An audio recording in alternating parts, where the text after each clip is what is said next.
სალამი, მე ვარ კახა მშვიდობაძე, დამდგმელი ოპერატორი და ფოტოგრაფი. დავიწყე ვიდეოების ახალი სერია, ამიტომ აუცილებლად გამოიწერეთ ეს არხი და დაალაიქეთ ეს ვიდეო. იქიდან გამომდინარე, რომ ქვეყანაში რა მაღაზიებიც გვაქვს და სადაც შესაძლებელია ტექნიკის ყიდვა, სამწუხაროდ იქ არ შეგვიძლია ტექნიკის გატესტვა.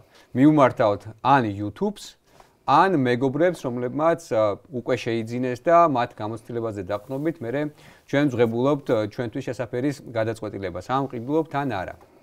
აქედან გამომდინარე, გადავწყვიტე დავიწყო ახალი სერიები რადევს ფოტოგრაფის ჩანთაში და დღევანდელი სტუმარი არის ძალიან კარგი ფოტოგრაფი, ძალიან გამოცდილი ფოტოგრაფი, რომელიც მრავალი წელია უკვე ფოტოგრაფიაში მოღვაწეობს, ლაშა შალამბერიძე. მადლობა, ლაშა, გამარჯობა. მადლობა წარდგენისთვის. ხო, ძალიან მოკლე წარდგენა იყო და პირველ რიგში სანამ გადავალთ ამბავზე, როგორ მოგწონს სტუდია, სადაც ვართ, ეს Red Panda Rental-ის პატარა სტუდია. ძალიან მომეწონა და თვითონ ეხა სტუდიაზეც უარაფერი არ თქვი, ხა შენ პროფესიონალიზმში შეჭვისედაც არ მეპარებოდა, რომ კაი ადგილას მოვიდოდი, მაგრამ აი ეს თვითონ ეს აზრი, თვითონ ეს რაც შენ დაიწყე, ეხლა ხო ეს არის ძალიან საინტერესო და ამას გაგრძელება თუ ექნება და ესე ხშირად მოიწევს სიტყვაზე ფოტოგრაფებს და რაღაცაზე ილაპარაკებთ, უფრო საინტერესო გამოვა. ეს ასეთი პირველი ეტაპია. ჯერ ჩავიხედოთ გამოცდილი ადამიანების ჩანთებში, რომლებიც ესე უკვე მრავალი წელია ფოტოგრაფიაში ხართ, გამოცდილება დააგროვეთ, ბევრი გაქვს ნაყიდი, ბევრი გაქვს გაყიდული, ბევრი გაქვს მორგებული, რაღაცა გამოგადგა, რაღაცა არ გამოგადგა. აი მაგაზე მინდა გითხრა, რომ მეკითხებიან ხოლმე რა ღირს, ხო? ანუ ამას ფასი არა აქვს რა, ვეუბნები 15 წელი ღირს ეს რა. იმიტომ რომ ვერ გაიგებ რა, ანუ ყოველთვის აგროვებ, სუძებნაში ხარ, იქნებ ის დაგჭირდეს, იქნებ და აი ეს რაც არის ახლა, აქ რასაც ნახავ, ეს არის 15 წელი. ნუ ერთი ჩანთა კიდე სახში დავტოვე. ნუ ხო, ახლა გამოცდილ ფოტოგრაფებს ერთი ჩანთა არა აქვს. ისევე როგორც ოპერატორებს რა, ანუ ერთი რაღაცით, ერთი ობიექტით იქნებ ის დაგჭირდეს. ხო, ანუ სულ რაღაცა გჭირდება. სანამ აქეთ შენ ჩანთაზე გადავალთ, ვიცი რომ ბევრი გიცნობს. მაგრამ მაინც რომ ძირითადი მიმართულება რა არის, რასაც იღებ ხოლმე რა. სიმართლე გითხრა, ეხლა ფოტოგრაფია დავიწყე რეპორტაჟის სიყვარულით. ძალიან მიყვარდა რეპორტაჟების კეთება, რასაც ეხლა ყველაზე ნაკლებად ვაკეთებ და ძირითადად fine art-ი არის ჩემი ესეთი მიმდინარეობა, რომელიც ძალიან მიყვარს რა. ძალიან. რა თქმა უნდა, ქორწილი და ივენთები და ასე შემდეგ რა. ეს fine art-ი თან ძალიან კარგი ნამუშევრები გაქვს. საქართველოს მოდის კვირეულის ფოტოგრაფი ვარ, ვიყავი ასევე პარიზში, მოდის კვირეულის head ფოტოგრაფი რა. ხო, ის რაც გიმაგრებს ზურგს, მაგრამ მაგამდე მიღწევას ის უნდა რა. დრო და გამოცდილება და საქმის სიყვარული. ოკეი, კაი, მოდი გადავიდეთ შენ ჩანთაზე, საქმეზე, ცოტა განსხვავებული ჩანთა გაქვს. ანუ ესე ფოტოგრაფისტვის ცოტა განსხვავებულია, იმას გულისხმობ, რომ გავს უფრო სამგზავრო ჩანთას. ეს ჩანთა სამგზავრო არის, მაგრამ გადაკეთებული არის. მე ამ ჩანთის მეორე პატრონი ვარ, პირველი პატრონი არ ვარ და პირველმა პატრონმა გადააკეთა ეს. და ეხლა რომ გავხსნით ამას და რომ ნახავთ რომ ძალიან ხარისხიანად არის გაკეთებული რა. ამ ჩანთამდე მივედი ბევრი ჩანთის გამოცვლის მერე. ანუ ხან ისეთი მქონდა, ხან ესეთი, ხან აი ესე რომ გამოიტრიალო და აქედან კამერას ამოიღებ, ხან ის საბოლოო ჯამში ჩემთვის პრაქტიკული გახდა ეს ჩანთა. ოღონდ იმ საქმისთვის, რასაც მე ვაკეთებ, თორე როცა რეპორტაჟზე მივდივარ, ეს არ მიმაქვს, რა თქმა უნდა, ჩვეულებრივი ზოგ ჩანთით მივდივარ ხოლმე რა. ხო, იმიტომ რომ ხელში რო ავიღე, საკმაოდ მძიმეა. ძალიან მძიმეა. კი, ანუ სუბუქი არ არის რა. ვერაწევ ესე მარტო. თვითფრინავშიც პრობლემა მაქვს რა. ტრანსპორტირების. წონის გამო, ხო. ოკეი, მოდი დავიწყოთ მაშინ. მოდი პატარა ჯიბიდან დავიწყეთ მაშინ. კი ბატონო. აქ მაქვს პატარა ჯიბი, სადაც მილაგია აკუმულატორები. არ ვიტყვით რა კამერის აკუმულატორებია. რეკლამა რო არ გამოგვივიდეს. არა, რეკლამა შეგვიძლია, მაგრამ არ დავწვათ წინასწარ ამბავ. ეს არის კამერის აკუმულატორები. სავიზიტო ბარათები. ეს შენი სავიზიტო ბარათები. აქ მაქვს ბარათების ჩასადები. ბარათების ჩასადები. ესეთი. გადასაშლელი ბარათების ჩასადები, SD ბარათებისთვის, თან ბევრი SD ბარათი გიდევს. ხო, ვცდილობ ხოლმე რომ შევცვალო ყოველწლიურად რა. 11 SD ბარათი გიდევს, ეხლა დავთვალე. კამერაშიც მიდევს. კი, რა და რა გაქვს? გაქვს SanDisk-ი. ესენი ძირითადად გერმანიიდან ჩამოტანილები არის ყველაფერი. გერმანიაში ნაყიდები არის რა. SanDisk-ი და Lexari, როგორც ვატყობ ძირითადად რა. რითიც ხარ აღჭურვი. მოდი გავხსნათ ახლა ეს შემდეგი. ნუ აქ არის აქსესუარები, ძირითადად რაც შეიძლება გამოგადგეს რა. დავიწყებ აი ამ პატარა ჩანთით. ყავის ჩანთა. აქ არის ანუ კაბელები, პულტი, აი გადამყვანები, SD წამკითხველები, მიკროფონი, ნუ ეს სხვადასხვა წვრილ-წვრილი რაღაცები, რაც საჭირო არის რა. იმიტომ რომ ერთმა კაბელმა შეიძლება გაგჭედოს. კი ბატონო. პატარა რაღაცა კაბელმა. ესეც ეს კამერის საკიდი არის. ეს კამერის საკიდი. ასევე ეს რაც აუცილებელი არის საწმინდი საშუალება. ხო. ესეც საწმინდი, შესაბამისი ოყნა ფაქტობრივად ყველას აქვს. ხო, ამას მიზე დამჭირდა სხვადასხვა და არავის არ ქონდა და ერთ პროფესიონალი მეგულებოდა შორს. არც ვიცნობდი, მივედი და უთხარი და კიო მომეცი მაქსო და მათხოვა. ეს ნუ GoPro-ს დასამაგრებელი, ტელეფონის დასამაგრებელი. ესე იგი GoPro-ს გიდევს. კი. ეგ იმას ნიშნავს. GoPro მანქანაში. ნუ GoPro-ს დაგაგხო. ხო, კი. ოკეი, ეს GoPro-ს და ეს ტანზე სამაგრია. ხო, ტანზე სამაგრი ეს. ხშირად იყენებ? ეხა დავიწყე რა სხვათა შორის რა. ანუ ესეთი ჩვენება როგორი? კი. გავაგზავნოთ. ეს ძველი ტრიგერი. Godox-ის ტრიგერი. ძველი. მაინც მიდევს რომ იქნებ რაში გამომოდის, ახალიც მაქვს რა. ეს ძირითადად განათებაც და თან დაგაგხო. კი, კი, განათება სულ თან დაგაგხო. ეს ფილტრები. აჰა. Newer-ის ჩანთა, ესეთი გასახსნელი და სხვადასხვა ფილტრი. რა ფილტრები გაქვს? Newer-ის ფილტრი არის ND. ხო, ND ფილტრებია რა. ყველა ND ფილტრია, ხო? ფილტრებია, კი. და ხშირად ხმარობ? თუ ლანდშაფტისთვის როცა გავდივარ ხოლმე, ამ შემთხვევაში ხმარობ რა. და რამდენად კმაყოფილი ხარ ამ Newer-ის ფილტრებით? მაგ ფილტრებით კმაყოფილი ვარ. უბრალოდ ეს ერთი ზომა მაქვს მარტო რომ მას ჩემ 70-200-ზე მიდის რა და მიწევს ხოლმე სულ 70-200-ით გადაღება. ამიტომ ოკეი. ეს იცი რაც არის? ფილტრი, კი ბატონო. ფილტრი, წითელი ფილტრია. ამას ახლა ნისლში გადადი ხარ ფარებზე აპარებ ხოლმე თუ როცა განათებით რო ვიღებ, განათებას ვაფარებ თუ მინდა საიდანმე წითელი შუქი მივიღო ხოლმე რა. განათებას მიაფარებ და სკოჩით. ნისლის დროსაც გამოსადეგია ხოლმე, იცი? ფარებზე რომ მიანად, ფარებზე რომ მიაკრავ. ო მერე ეს და ნარინჯისფერი. ვა, არ ვიცი. კი. როცა ეგრეთ წოდებული ნისლის ტუმანიკები როცა არის. ეს არის ყველაზე საინტერესო. რა ვიცი, კიდევ ისექნება ესეთი რამე ჩანთაში. წინასწარ მინდა გითხრა რომ აქ რომ მოვდიოდი არ ჩამილაგებია რა. ხელი პირდაპირ მოვკიდე ხელი და წამოვედი. ეგ არის მიზანი რომ არ დაალაგო, არ ჩაალაგო. გლიცერინი. კაი. და გლიცერინს იყენებ მოდელებზე. რომ მივიღო წყლის ეფექტი რა. სველი ეფექტი რომ მივიღო რა. ეს არის მოდელი, როცა შიშველი არის, გიდგას და რაღაც ჩრდილებში რო იმას. ან ძირითადად ვიღებ ხოლმე სპორტსმენებს. ბალერინებს, სპორტსმენებს, ტანმოვარჯიშეებს და იმათ აქვს ძალიან გამოკვეთილი კუნთები რა, ტანი და ეს უხდება რა, რომ მიასხავ ოფლის ეფექტი არის, წყალი იმეც. და მე შესაბამისად ფორმატს უფრო ისეთი კარგი ამ. კაი, გადავიდეთ ძირითად ნაწილს. მოდი აქედან დავიწყებ რა მაშინ რა. დავიჭერ ამას ესე. ეს არის ჩემი კამერის კაბელი, საიდანაც ან მონიტორზე შემაქვს გამოსახულება, როცა ვიღებ ხოლმე პირდაპირ მონიტორზე შედის ხოლმე გამოსახულება. ან ლეპტოპში ხო. ეს არის ჩემი ძირითადი აქსესუარი. white balance-ის გასასწორებელი. სულ იყენებ? კი, სულ ვიყენებ.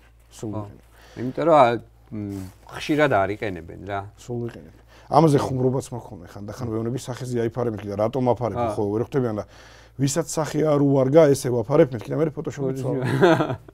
AI-თან ეხა ძალიან მარტივად აკეთებს მაგ ამბავს და ასე რომ ხო ეს ესეთი grey card-ი ეგრეთ წოდებული რა.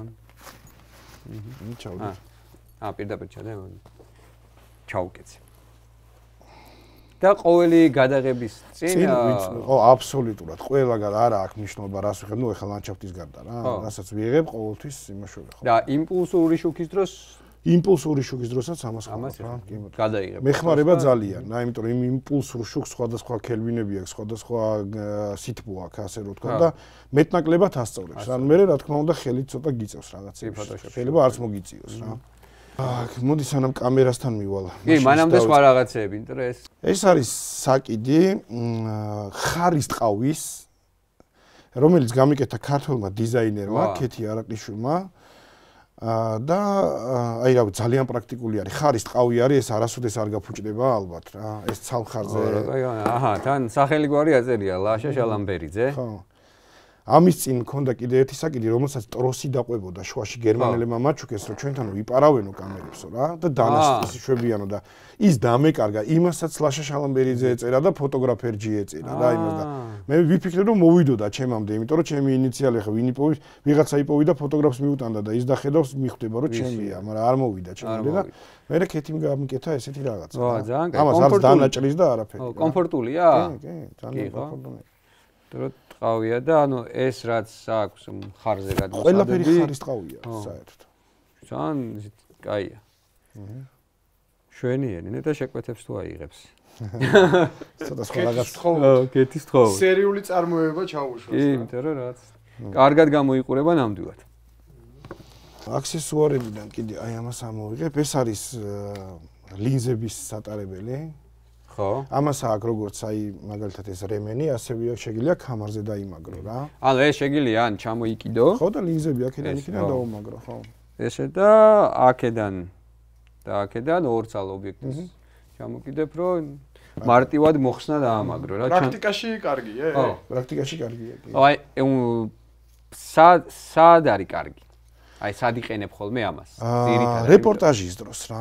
რეპორტაჟის დროს ძირითადად იყენებ. აი რო არა გაქვს საშუალება რომ გაჩერდე ჩანთა გახსნა, ახალი ამოიღო ან რაღაცა, აქ მიიმაგრებ კამერას, რომელიც ობიექტს, რომელიც გჭირდება და იცი რა, ამას რომ მოხსნი, აქ თუ ერთი გიმაგრია, უფრო კარგი არის რა, იმას რომ მოხსნი.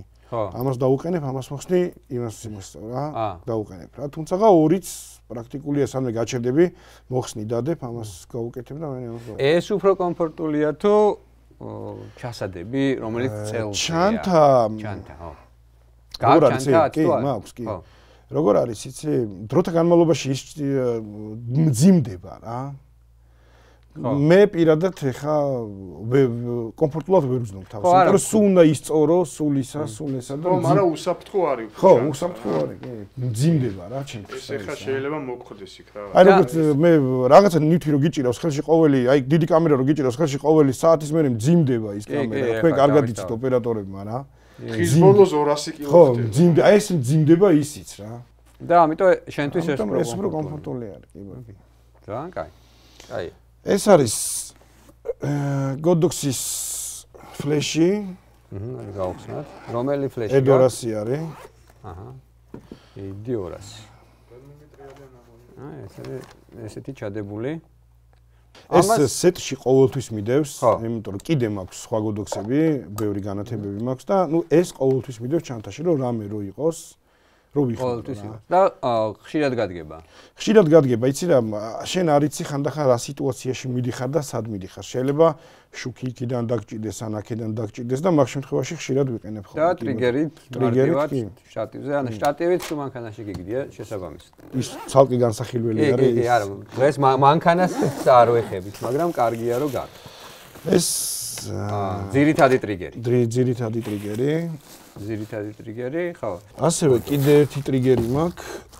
ეს არის 3 ტრიგერი აქვს. 3.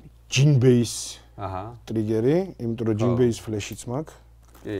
მაქვს ნანახი შენ backstage-ებში რომ Jinbase განათებას ხმარო. ხო, აი ეს არის Jinbase ფლეში. ძალიან გავს ვერც და კი, ძალიან გავს. ძალიან გავს ვერც, რომელიც თავის მხრივ გავს პროფოტოს. ძალიან ისეთი. როგორია? მე მაგალითად ამდენი წლის განმავლობაში ფლეშზე არასოდეს მიმუშავია TTL-ით. ხო. არასოდეს. ან ძირითადად სულ მანუალით მუშაობ, ხელით ვასწორებ ყოველთვის და ამ ფლეშმა მიმაჩვია TTL-ზე მუშაობას რა, იმდენად კარგად იღებს რა. მიუხედავად აი იმის აი სიტყვაზე ხო შეგიძლია დახარო და პირდაპირ მიანათო, ხო? ანუ არ გამოდის ცუდი სურათი, გრძნობს, კარგად გრძნობს რა დისტანციას ყველაფერს და ძალიან ნორმალურად გინათებს რა. ხო. ჩვენი. და ამას თავისი აკუმულატორი აქვს. კი, ზედა აქვს აკუმულატორი. ეს რაც არის, ხო? ეს არის ამ აკუმულატორი მაგის. და რამდენს გიძლებს ესე ვთქვათ, აი უხეშად რა, აი პრაქტიკაში რაშიც გადგება, ანუ ფურცელზე რაც წერია კი არა, არამედ ანუ როგორ გითხრა, ერთი დღე რო ეხა დილიდან საღამომდე ეს არასოდეს მიხმარია, მაგრამ ჩაულებრივ მუშაობაში 5-6 საათი ჩაულებრივად ანუ ერთ ფოტოსესიას გიძლევს. კი. HD2 Maxi არის ეს მოდელი Jimbase-გან.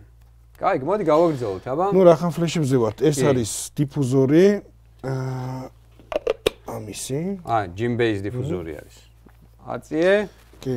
გამოგცა ესეთი საერთო დიდი ხანია სხვათა შორის მე დიფუზორებს ხმარობ და არის ძალიან პრაქტიკული რა მაგალითად ეკლესიაში ან ისეთ ადგილებში სადაც ჭერი არ აქვს ხო არის ძალიან პრაქტიკული რა იმიტომ რომ იმის გარეშეც მიმუშავია და სიმართლე გითხრა ვერ ხვდები ხოლმე რატო ანათებენ ხოლმე ამ ფლეშს იმიტომ არაფერს არ ხვდება კი შუქს ამბავი ის არ უნდა აირეკლოს და არაფერს არ ხვდება ვერაფერს ვერ ირეკლავს რა და მაგ შემთხვევაში ძალიან მაგარი არის რა იგივე სტილის უბრალოდ კი იგივე სტილის უმოხმან ცოტა სხვანაირი შემდეგ ერთი რაღაცა მინდა გითხრა განლაგება მაქვს ესეთი რა ლინზების 35 მმ-იანი 50 მმ-იანი 85 მმ-იანი 135 მმ-იანი 17-35-ზე აჰა ეხლა ეს ჩემთვის პრაქტიკულიც არის რომ გავხსნი ხოლმე რომ ვიცი რა აღარ ვეძებ იქით 35 მიდევს თუ აქეთ და ვიცი რომ პირველი იქნება 35 რა ავტომატურად კი და ყველაზე პრაქტიკული ეხლა ამაში რაც არის ყველაზე პრაქტიკული ის რომ გადაღების მერე დაღლირი რომ ჩაალაგებ ყველაფერს და დახედავ და არცეთ უჯრას არაფერი არ აკლია ესე იგი ყველაფერი ჩალაგებულია ანუ ყველა ნივს თავისი ადგილი აქვს თავიდანვე რა კი ბატონო მოდი დავიწყოთ მაშინ შენი ობიექტივები რა გაქვს აბა რა და რა ეს 35 მმ 1.4 Sigma Art Sigma Art სერია და ეთყობა რომ ნამუშევარი კი ან ნამუშევარი რო არის ეს ეთყობა და ეს კაი ესე იგი ბევრი გადაუღი. კი. და გამოდგა? მაგრად. ხო, წონაც აქვს. წონაც აქვს. ხო, როგორც ყველა art სერიას ერთ-ერთი საყვარელი დიაპაზონი არის 35 მმ-ია. და 1.4-ზეც მკვეთრია. ძალიან. აბერაციები რაღაცები გაწუხებს. პატარა აბერაციები აქვს, თუმცა მოგვარებადია ის ყველაფერი რა. მე პოსტში მარტივად ხსნიდა. ძალიან მოგვარებადი. ისე არტი მაგარი შარპი ლინზა. ძალიან 1.4-ზე მაგრად უტყავს რა. და ეს როგორც ხვდები ერთ-ერთი ძირითადი ლინზა არის. ძირითადი ლინზა არის კი. რამე არის რაც ამ ლინზაში არ მოგწონს? არაფერი. სიმძიმე ერთადერთი რა. მაგრამ მე მიყვარს მძიმე ისინი რა, კამერები და არტილერია, მძიმე არტილერია. ხელში უნდა გძნობდე ნივთს, რო გიჭირავს რა. ნივთს უნდა გძნობდე ხელში. მოდი აქეთკენ გადმოვიდეთ რომ მე ესე. ეს 50 მმ-იანი 1.8. 1.8 ხო, G კლასი. ეს უკვე Nikon-ის არის. ეს Nikon-ის. კლასიკა, რომელიც უნდა გქონდეს აუცილებლად. 1.8-იანი. ხო, ეს არ არის Nikon-ის ესე ვთქვათ საუკეთესო 50-იანი. არა. მაგრამ თავის საქმეს ალბათ ძალიან მაგრად აკეთებს. და ყოფნის. ამასაც ნამუშევრის კვალი აქვს და ეს კაია. დიდი ხანია გაქვს ეს. დიდი ხანია მაგ. რამდენი ხანია რაც ეს ლინზები გაქვს? აუ, აი, არ ვიცი. ეს 35 მმ ეხლა ხანს შევიძინე, მაგრამ ამანადაც ქონდა სხვა 35 მმ-იანი. ესენი ალბათ ერთი 8 წელია 50 მმ-იანი მაქვს რა და ეხლა რასაც განახებ რა. აჰა, ოკეი. გავაგრძელოთ აბა კიდე ეს არსენალი რა გაქვს. 85 მმ-იანი 1.8. აი, როგორი სხვაობა არის? აი არტსა და ამაში. იმის და მიუხედავად რომ ეს 85 არის და ნუ გასაგებია რომ 1.8 არის. მაგრამ წონა მაინც სუბუქი აქვს რა. როგორია? იდეალურია რა. ძირითადად სულ მაგითი და 35 მმ-იანი თუ ანუ პორტრეტებს იღებ ალბათ ძირითადად პორტრეტი და 35 მმ-იანი კი. მე ამაებს ვუვლი თვეში ერთხელ ან თვეში ორჯერ ისეთი კინწმენდა მაქვს ხოლმე რომ რა.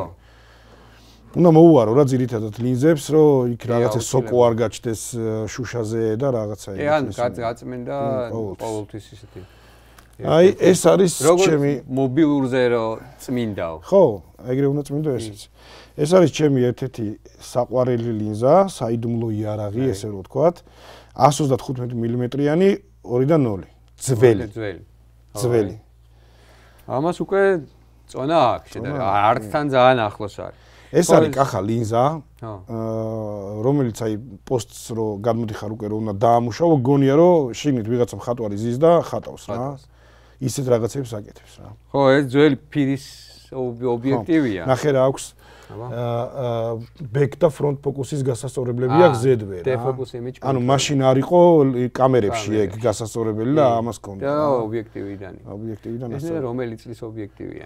ძალიან რა, მაგრამ ძველია. ძველია. მე ძალიან მომწონს Nikon-ის ეს სერია მთლიანად რა, ნუ ვფიქრობ, რომ ერთ-ერთი კარგი სერია არის რა, რაც აქვს გამოშვებული და მეც მაქვს ერთი-ორი Nikon-ის ფირის აპარატზე მაქვს, Nikon-ის. ეს არის ბავშვების გადაღება მიყვარს ძალიან და ბავშვებზე მუშაობს ზღაპარია. პორტრეტებისთვის თან მანძილი, თან 2-დან 0. და ავტოფოკუსი სწრაფია კამერასთან? არა. თუნელია. არა, ისეთი სწრაფი არა აქვს, რომ სპორტი ან რაღაც ექშენი გადაიღო რა. ეს არის სუფთა დადგმული კადრებისთვის რა. დადგმული კადრები. ძალიან კარგი ობიექტივია ეს. მეც დაგეთანხმები. და შემდეგი 17-35-ზე. 17-35-ზე. ამას სად იყენებ? ესეც Nikon-ის არის 17-35-იანი 2.8-იანი. გააჩნია რა შეიძლება რეპორტაჟშიც გამოიყენო, შეიძლება მხატვრულ გადაღებაშიც გამოიყენო. გააჩნია რა გინდა შემოვიდეს. ფართე კუთხე არის. ნუ ძირითადად მაგალითად ინტერიერს გადაღებაზე ან რაღაცა რა. ინტერიერს. თუმცა ფოტოსესიებზეც ხმარობ ჩვეულებრივად. სპორტსაც ხო იღებ ხოლმე. სპორტსაც ვიღებ და ეხა დავიწყე, ჩემი ჰობი გახდა wildlife რა. ჩიტები, მწერები, ნახე რამოდენიმე გასწავლე. გავდივართ ხოლმე ხშირად ბიჭებთან ერთად და ვიღებთ ხოლმე ეს რაღაც. ხო, wildlife-იც კარგი მართად და მაგაზე რას ხმარობ? wildlife-ზე ხმარობ 150-600-ზე Sigma-ს, აი ეს Tamron-ს. რომელიც სახლში გაქვს. რომელიც აქ არ ჩაედია ხა ფიზიკურად არ ჩაედია და 150 და კმაყოფილი ხარ მაგლინზით? კი, პირველი ვერსია არის რა და კი. ან ავტოფოკუსის და სიმკვეთეს მოყვება. როგორ არის, იცი? მე ვფიქრობ, რომ შენ უნდა შეისწავლო შენი კამერა და შენი ლინზა რა. ყველა ლინზა ესე რაღაცა ის იყოს, რომ მოგერგოს ეგრე არ არის და ყველა ლინზას თავისი მუღამი აქვს, ესე რომ ვთქვათ რა. თუ დაუჭერ კამერასაც, ხო, და ანუ კარგი ლინზა არის, კი. კარგად აფოკუსებს, სწრაფია, იდეალურად მუშაობს. მოდი აბა გადავიდეთ ახლა ორ ძირითად ამბავზე. ეს არის D500 Nikon-ის ეს. ძალიან კარგი კამერა. თავის დროზე რო გამოვიდა ერთ-ერთი ესეთი. ძალიან კარგი კამერა არის. Canon-თან ერთად ერთ-ერთი ყველაზე გამორჩეული იყო. ძველი, მაგრამ მყარი და მუშა. რა მოგწონს და რა არ მოგწონს ამაში რა? ამ კამერას ვიყენებ ძირითადად wildlife-ზე, სპორტზე, არის ძალიან სწრაფი. ხო. არის ძალიან სწრაფი, ძალიან კარგი ფოკუსირება აქვს და არის გამძლე რა. აი გრიფიც გააქვს. ხო, და არის გამძლე რა ძალიან და ამის იმედზე ვარ ხოლმე. ძალიან სწრაფია რა. ძალიან სწრაფი. რამდენი მეგაპიქსელიანია? 20 მეგაპიქსელია. 20 და ეს 20 მეგაპიქსელი ყოფნის? ბარემ არ ყოფნის, მაგრამ ნუ ანუ სპორტისთვის იდეალური არის. wildlife-ში ცოტა ჭირს. გარბენში როგორ ხარ? ამაზე არა, არც ეძი არა მაქვს ბევრი გარბენი იდეაში. დიდგარბენიანი მანქანაში დავტოვე ახლა. 4 ჯერ შევცვალე ისა. შათერი. 4. ამაზე არ შეგიცვლია. არასოდეს. არა, ჯერ არა აქვს ბევრი. არ ვიცი რამდენი აქვს, მაგრამ ბევრი არა აქვს რა. ეს D500 და ეს D850. ნუ D850 ეს ლეგენდარული კამერა არის. ალბათ თავის კლასში საუკეთესო. იდეალური კამერა. ამის კონკურენტი 5D Mark IV-ია, რომელიც ასევე ძალიან კაი კამერაა, მაგრამ ალბათ ეს ცოტა უფრო კარგი კამერა არის. უკანასკნელი მოხიკანია, ხო? ხო, უკანასკნელი მოხიკანია. უკანასკნელი მოხიკანი და ამას ეს ძირითადი კამერაა. ეს ძირითადი კამერა არის, კი. და ამის გარბენი დიდია? არა, არც მაგის გარბენი არ არის დიდი. ალბათ რავი, 1.40-მდე, 50-მდე იქნება რა. მეტი არა ალბათ. არის რამე რაც 850-ში გაუმჯობესებას საჭიროებს. მაგალითად. აი შენთვის რა, მაგალითად მე მაქვს სუაიმ რეზინების პრობლემა, სიმართლე რომ ვთქვა რა, ძალიან ისე იკარგება. ხო, ზურება იკარგება რა. ალბათ ვიზირიდან რომ მუშაობ. ხო, ვიზირიდან რომ მუშაობ და ალბათ გამაუმჯობესებდი მაგალითად უკაბელო გადმოტანის სისტემას რა, Wi-Fi-ის ან Bluetooth-ის იმას გამაუმჯობესებდი. აი, ალბათ ძველი მოდელი როა მაინც სავარაუდოდ ძველი ტექნოლოგიები და ეს, იმიტომ რომ ახალ სერიებში ეგ პრობლემა აღარ არის რა. ანუ იგივე დონის აი Z8-ს ან Z9 რო აიღო, ეგ პრობლემა აღარ დგას. ხო, ამაში ეს პრობლემა არის რა, ძალიან თულად ნელა გამოვა, ხო. ახლა მე ამ კამერის გულისთვის მიმიღია მაგალითად საყვედურები რა. ხალხი მეუბნება რომ იმდენად ხარისხიანი კამერა გაქვს, არ გვინდაო? რომ ანუ მთელი ჩემი დეფექტები ჩანსო სურათშიო და არ მინდაო რა. იმდენად ხარისხიანი არის, აი ძალიან ხარისხიანი. სანამ ამას ვიყიდიდი, მქონდა საშუალება რომ ეყიდა Z სერიაზე გადავსულიყავი რა. ახლა ჩვენ მანამდეც ვისაუბრეთ, Z სერია ჩემთვის ცოტა ხელთან პატარა არის, რაღაც მგონია რომ ისეთია რომ რაღაცა რომ მიერტყეს გატყდება. მე კი არ ვიძახი რომ აუცილებლად გატყდება. მე ესე ვფიქრობ ყოველ შემთხვევაში და მაინც დავრჩი სარკულზე რა. სარკულზე დარჩი. ხო, ახლა ეგ უნდა მეკითხა უსარკოზე, რატო არ გადადიხარ ჯერ, იმიტომ რომ ადრე თუ გვიან მოგიწევს. მომიწევს გადასვლა და ვემზადები მაგისთვის რომ გადავიდე ნელ-ნელა რა. ხო, იმიტომ რომ ამას რა უხო? გადამყვანით უნდა ამუშავო. ხო, გადამყვანით უნდა ამუშავო. უნდა ამუშავო, რომელსაც მე შეცვლი და აუცილებლად რა.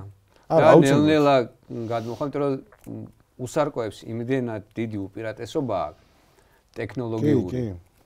რომ მოგიწევს. შეიძლება ეს დღეს და ხვალ არა, მაგრამ მაინც არა, მე ვფიქრობ უკვე უსარკოს კიდევ. და რომელზე ფიქრობ? Z6 Mark 3, Z7 Mark 2 და 9-იანი. რო შევადაროთ კლასიფიკაცია, აი 800-იანი სერიის უფრო არის Z8 და აი 700-იანი სერიის სტოლი არის უფრო ეს Z7. და ანუ ესე რო გადმოიტანო აქეთ სარკულებზე. საბოლოო ჯამში ეგრე და დაალაგა ნიკოლმა, მაგრამ ეს კაია თუ ცუდია ფინანსებთანაა უბრალოდ. ყველაფერი ფინანსებზეა დამოკიდებული. ფინანსებამდე მიდის რა. ისე აი ძალიან სოლიდურად გამოიყურება რა. მეც მომწონს 850 ძალიან ისეთი კაი კამერა და ძირითადი შენი ფოტოები რაც არის 850-ია გადაღებული, ხო? ძალიან საინტერესო და კარგი ჩანთა გამოგვივიდა. მადლობა რომ მოხვედი პირველ რიგში და ესეთი გაგვიზიარე შენი ტექნიკის ნაწილი და აი რა სხვა ტიპის გადაცემას რო დავიწყებ, იქაც გეოლდები, სადაც უკვე მე იქ ფოტოგრაფიაზე ვისაუბროთ, შენ ნამუშევრებზე ვისაუბროთ. კი ბატონო, სიამოვნებაა. ხო და ვფიქრობ რომ ესეთი ტიპის პროექტები ჩვენ სივრცეს აკლია რა. აკლია და იცი რა არის გაზრდის, ანუ ფოტოგრაფებს გაზრდის. მე ახლა მაქვს შეხება ევროპელ ფოტოგრაფებთან, რომლებიც საერთოდ სხვა დონეზე არიან და ხშირად რო აქ ჩვენი ფოტოგრაფების ნამუშევრებს ან რაღაცას რო აკვირდებიან, რაღაც ჩვენ საერთოდ სხვაგან ვართ, ისინი საერთოდ სხვაგან არიან და მინდა რომ საქართველოშიც განვითარდეს რა ფოტოგრაფია. მე ძალიან მინდა რომ ფოტოგრაფია და ვიდეო მიმართულება საოპერატორო აქ ცოტა ეშინიათ ცდების. აქედან რო წადო, იქიდან რო წადო, რაღაცა ეშინიათ. მე იმით ვიმშვიდებ თავს, რომ ჩვენზე უკან არაერთი ქვეყანა არის, ასე რომ იმასთან შედარებით გააჩნია ხა შეიძლება რაღაცა დასავლურ ფოტოგრაფებთან ან თუნდაც ინდოელებს ყავთ ძალიან კაი ფოტოგრაფები კიდევ. აი შეიძლება იმის გამო რომ ბევრნი არიან, მაგრამ ცოტა განსხვავებულები არიან. ან შეიძლება ჩვენი თვალისთვისა, ჩემი თვალისთვისა. აი ის როგორ არის, იცი, ეროვნებაზეც დამოკიდებულია, ვიღაცას მოწონს, რომელიღაცა ერს მოსწონს რაღაცა ეს ჭყეტელაფერები და რაღაცები, რომელიღაცა ერს რაღაცა ესეთი. ანუ ფოტოგრაფიაში ეხა რო უყურებ იქ ჭყეტელაფერი აი შუქს როგორ იყენებს, როგორ იყენებს კომპოზიციას, როგორ აწყობს და ესეთი რაღაცები, აი მართლა ინდოელებს მართლა ძალიან ბევრი შეიძლება მართლა რაოდენობის გამო არ, მაგრამ კაი ფოტოგრაფები ყავთ მან. და ახლა მინდა ჩავიხედო შენ სამოგზაურო ჩანთაში თუ როგორ გაქვს ეს გაყოფილი და ამასაც ჩავხედავ. იმიტომ რომ ძალიან ისეთ კარგად არის მოწყობილი რა. ამოატრიალა ფერზე დააყენე. ეს ჩვეულებრივი სამოგზაურო ჩანთა არის. მერი არის გადაკეთებული, აი ჩაკერებული აქ რაღაცები. ვინ გააკეთა? ნამდვილად არ ვიცი. პირველ პატრონს ვიცნობ და შემიძლია იმას ვკითხოთ თუ ვინმეს დააინტერესებს რა. ხო, იმიტომ რომ მაგარი იდეა რა. გამყარებულია. საკმაოდ ისეთი. და მე ნუ შეგნით ეს გამყოფები გასაგებია რა. ეს მხრიდზე არის, მაგრამ თვითონ შეგნით ძალიან კარგად არის ეს ჩაშენება. ესეთი ტიპის ჩანთები ზოგადად იყიდება. სამ ფოტოგრაფის ჩანთები რა, ესეთი სტილის. აი ეს ალბათ გაცილებით იაფი დაჟდა ვიდრე ის, იმიტომ რომ არ ღირს იაფი ესეთი ტიპის ჩანთები. მე სადღაც 300 ლარი მივეცი რა ამ ჩანთაში. ხო, ნუ ეხა შენ მეორადი იყიდე რა. მეორადი ვიყიდე. ხო, მაგრამ ისინი რაღაცას 400-500 დოლარიდან ზევით იწყება დაახლოებით. ოკეი, მადლობა ლაშა, რომ გვესტუმრე. მართლა ძალიან საინტერესო იყო. ბევრი რაღაცა გიგდებს ამ სამოგზაურო ჯანთაში, რომელიც გადაგებულია ესე ფოტოგრაფისტვის და მორგებული და წარმატებები შენ საქმიანობაში და თქვენს წარმატებები მე გულშემატკივრობ და მინდა რომ ჩვენაც ვილაპარაკეთ იქამდე გაიზარდოთ რომ მე საბოლოოდ დავждეთ და ფოტოგრაფიაზე ვილაპარაკოთ. კი, არა. გელოდებით. ეგეც გვაქვს გეგმაში რომ რაღაც ფოტოგრაფიაზე ვიდეო ერთი კი ჩემთან გაქვთ რა. აბა, გაიხარე. მადლობა. თქვენ კიდევ აუცილებლად გამოიწერეთ არხი და დაალაიქეთ ეს ვიდეო. დროებით.